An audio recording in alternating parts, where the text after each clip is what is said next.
This 2014, first time sa Philippine television, ang pinakabagong reality-serye ng ABS-CBN.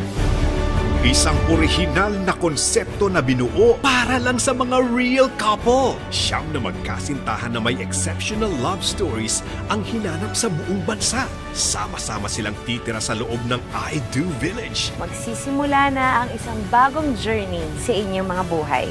Welcome to I Do Village. Dito mapapatunayan ang tamis ng pagiging in love. Hagi-wagi. Tissue ka ba? Bakit? Because I wanna tissue here, and tissue here.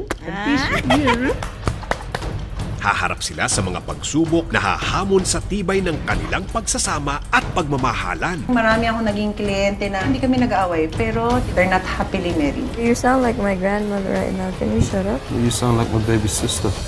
Kakayanin niyo ba ang buhay mag-asawa? Gagabayan sila ng I Do Council na sina Coach Pia Acevedo, Are you making decisions that will make the relationship stronger or break the relationship? Dr. Julian Montano, Ito ay hindi lang contest na may premyo sa dulo. Kailangan maging totoo kayo sa inyong feelings. at Miss Judy Ann Santos Agoncillo. Ang desisyon ng pagpapakasal ay isang panghabang buhay na desisyon. Handa na ba kayong harapin yan? With co-host Jason Gainza.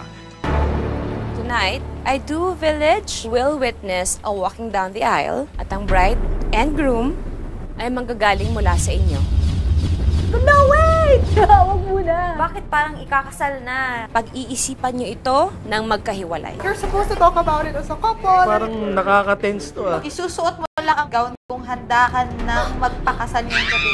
Are you ready to get married? Yes po. I believe she's going to say no. Handa ka na bang malaman ko ang desisyon niya? Gusto kong i-prove sa kanya na siya na yun. Siya. The council has decided kaninong love story ang itutuloy dito sa loob ng village. Sa huli, isang couple ang matitira na siyang mag-uuwi ng 1 million pesos, house and lot at magkakaroon ng grand wedding. Is it an I do or I don't? I Do. This August on ABS-CBN.